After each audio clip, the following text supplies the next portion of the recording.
સમાચારમાં આગળ વાત કરીએ તરતો પાક ડૂબતો તાક।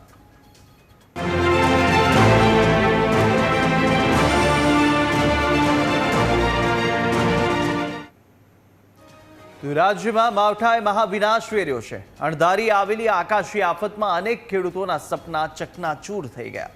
ખેડૂતોને કેવું નુકસાન થયું છે તેનો ચિતાર રજૂ કરતી અમારી આ વિશેષ રજૂઆત જોશો તો તમારી આંખો પણ ભરાઈ આવશે।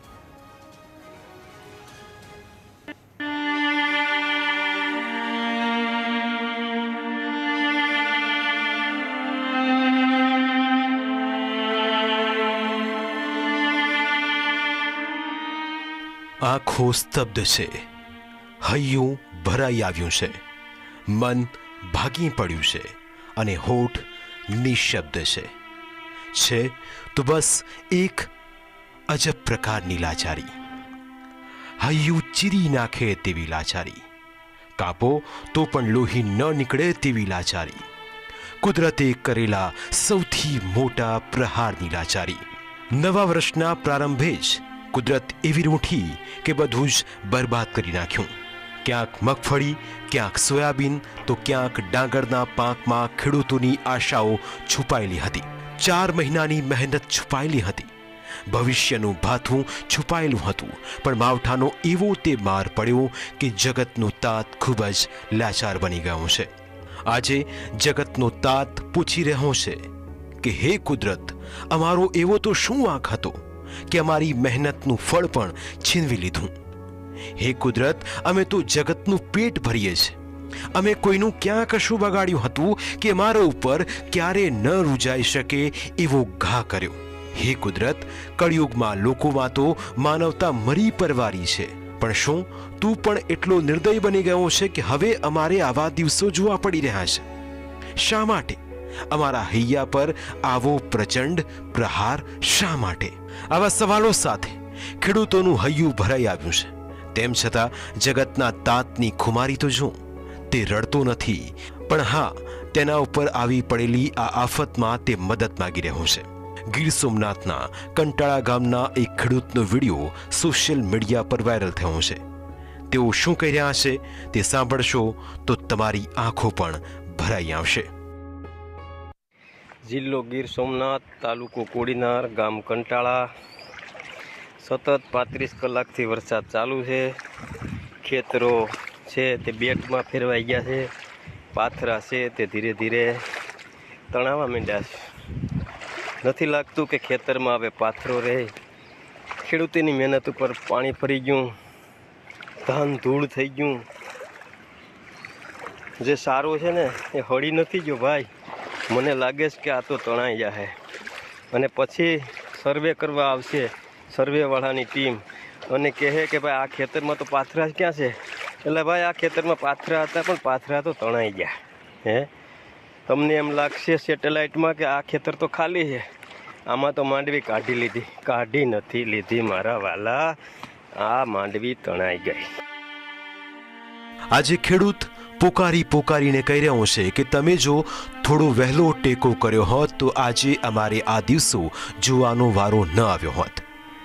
ખેડૂતોનો આ પાક ટેકાની ખરીદીની રાહ જોઈને બેઠો હતો, પણ સરકારી તંત્ર જાણે માવઠાની રાહ જોઈને બેઠું હતું અને માવઠું એવું આવ્યું કે બધું જ બરબાદ કરી નાખ્યું। સરકારે 1 નવેમ્બરથી ટેકાના ભાવે મગફળી ખરીદવાનો વાયદો કર્યો હતો, તેવામાં અચાનક જ વરસાદ તૂટી પડતા હવે ખેડૂતોને લાખો રૂપિયાનું નુકસાન ભોગવવાનો વારો આવ્યો છે। કોઈએ લોન લઈને મગફળી વાવી હતી, કોઈએ બીજા પાસેથી ઉછીના રૂપિયા લઈને પાકનું વાવેતર કર્યું હતું, તો કોઈએ પોતાના આખા વર્ષની કમાણી ચોમાસું પાક માટે દાવ ઉપર લગાવી દીધી હતી। કોઈને આશા હતી કે આ વખતે સારો પાક થશે અને તેમાંથી સારી આવક થશે તો ઘરનું રંગ રોગાણ કરાવીશું। જ્યારે કોઈને હતું કે ચોમાસું પાકની આવકમાંથી તે પોતાના દીકરા કે દીકરીની ફી ભરી દેશે, તો કોઈએ દીકરા કે દીકરીના લગ્નની ખરીદીનો પ્લાન બનાવ્યો હતો, પણ ખેડૂતોના તમામ પ્લાન કુદરત અને સરકારી તંત્રના વાંકે ચોપાટ થઈ ગયા। કેમ છે નુકસાન? નુકસાન જોવો ભાઈ, આમાં કેવું શું કરે? જો પાથરા પાણીમાં તરે છે, આ ભેંગુને સારો જ ખવાય તો આમ જોવો ભાઈ, જો આમાં શું કરે ખેડૂત? દવા પીવે તો થાય આમાં તો। આ કહેવાય આમાં સરકાર થોડુંક ધ્યાન દે તો સારું, નકર આમાં ખેડૂત મરી જવાના હોય. શું કરવું આમાં? આખા વર્ષની મહેનત ગઈ અમારા પાણીમાં. કુદરતે કરો કોપ કર્યો છે. કુદરતી આફત છે આ. મહત્વનું છે કે ટેકાના ભાવે ખરીદી માટે રાજ્યના લાખો ખેડૂતોએ રજીસ્ટ્રેશન કરાવ્યું છે, પરંતુ સરકાર ટેકાના ભાવે મગફળી ખરીદવાની શરૂઆત કરે તે પહેલા જ માવઠાએ ખેતરોને દરિયામાં તબદીલ કરી નાખ્યા.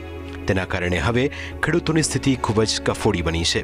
જગતના તાતની માંગ છે કે સરકાર સંવેદનશીલ બનીને માવઠાથી અસરગ્રસ્ત તમામ ખેડૂતોને યોગ્ય વળતર ચૂકવે. મારી બે હાથ જોડીને વિનંતી કે સરકાર છે એ ખેડૂતને સહાય નહીં પણ વળતર ચૂકવે અને વળતરમાં વધારો કરે. દાખલા તરીકે કોઈ 2 હેક્ટરની મર્યાદા રાખીને અત્યારે છેલ્લા વર્ષોમાં જે સરકારે નીતિ નિયમો બહાર પાડ્યા છે એ નીતિ નિયમોમાં સુધારો કરી અને સરકાર છે એ સહાયમાં વળતરમાં વધારો કરી અને સરકાર છે ખેડૂતોને આવતા પાક લેવા માટે પણ જે મદદરૂપ થાય એવી મારી આશા સાથે હું સરકાર, મુખ્યમંત્રી ભૂપેન્દ્રભાઈ પટેલ અને નવા કૃષિ મંત્રી જીતુભાઈ વાઘાણીને નમ્ર વિનંતી કરું કે સરકારના ખેડૂતોને વહારે આવે અને તાત્કાલિક સેટેલાઇટથી સર્વે કરીને તમામ ખેડૂતોને સહાય મળે એવી મારી લાગણી ને માગણી છે. હકીકતમાં સરકારે 1 નવેમ્બરથી ટેકાના ભાવે મગફળી ખરીદવાની જાહેરાત કરી હતી, એટલે હવે 1 નવેમ્બરથી ટેકાના ભાવે ખરીદી શરૂ થશે અને ખેડૂતો પાસેથી કેટલી મગફળી ખરીદવી તેને લઈ સરકાર ટૂંક સમયમાં જ નિર્ણય લેશે. તેવામાં ગુજકો માસોલના ચેરમેન દિલીપ સંઘાણીનો દાવો છે કે રાજ્યના મુખ્યમંત્રી અને કૃષિ મંત્રી કેન્દ્રના કૃષિ મંત્રીને વધુ સહાય મળે તેના માટે રજૂઆત કરશે. જો કે ખેડૂતો વર્ષોથી માંગ કરી રહ્યા છે કે દિવાળી પહેલા ટેકાના ભાવે ખરીદી કરે, પરંતુ દર વર્ષે લાભ પાંચમથી ખરીદી શરૂ કરવામાં આવતી હોય છે અને તેના કારણે ખેડૂતોને નુકસાન થતું હોય છે. તેવામાં આ વખતે માવઠું થતાં ખેડૂતોને પડ્યા પર પાટું મારવા જેવો ઘાટ ઘડાયો છે. પરંતુ ગુજકો માસૂલના ચેરમેન શું કહી રહ્યા છે તે સાંભળો. ખરીદી શરૂ કરી દીધી હોત સરકારે તો કદાચ ખેડૂતનો જે ખેતરમાં પડેલો માલ જે છે એ પલળ્યો ન હોત, મગફળી બગડી ન હોત, નુકસાની ન થયું હોત. જો સરકારે લાભ પાંચમે ખરીદી શરૂ કરી હોત તો ખરીદીને અને ખેતરમાં પડેલા માલને લેવા દેવા નથી. ખેડૂત સમય થાય એટલે એની જણસ જે હોય તે એ ખેતરમાંથી તૈયાર કરીને પોતે લઈ લેતા હોય છે, એને સેફ જગ્યાએ મૂકતા હોય છે. સીધી જ ખેતરમાંથી માર્કેટ યાર્ડમાં નથી આવતી હોતી. એટલે વરસાદને નુકસાન થાય એ ખેતરમાં હજી પાક તૈયાર નહોતો થયો એના કારણે છે. જેને તૈયાર થઈ ગયો છે એમને લઈ લીધો હોય છે. અને લાભ પાંચમ અને તારીખ અને મહિનો આમાં જે ડિફરન્સો જે હોય છે તો સરકારે નિર્ણય કરી જ લીધો છે ખરીદી કરવાનો. હવે એ ખરીદી તારીખો મને લાગે છે ટૂંક સમયમાં જાહેરાત કરશે અને 1.5 ગણા ભાવે ખરીદવાની વાત પ્રધાનમંત્રી કરી છે. એ પ્રમાણે ગણિત સાથે જ આગળ વધે છે. ખેડૂતો લાચાર છે. જીવનની મૂડી પાકના વાવેતરમાં ખર્ચાઈ ગઈ છે, પણ ખેતરમાંથી પાકની વાત તો દૂર રહી, પશુઓને ખવડાવવા ઘાસચારો પણ નીકળે તેવી સ્થિતિ નથી. ખેડૂતોની આવી દયનીય સ્થિતિમાં સરકાર તાત્કાલિક સર્વે કરાવીને ખેડૂતોને યોગ્ય વળતર ચૂકવે તે જરૂરી છે.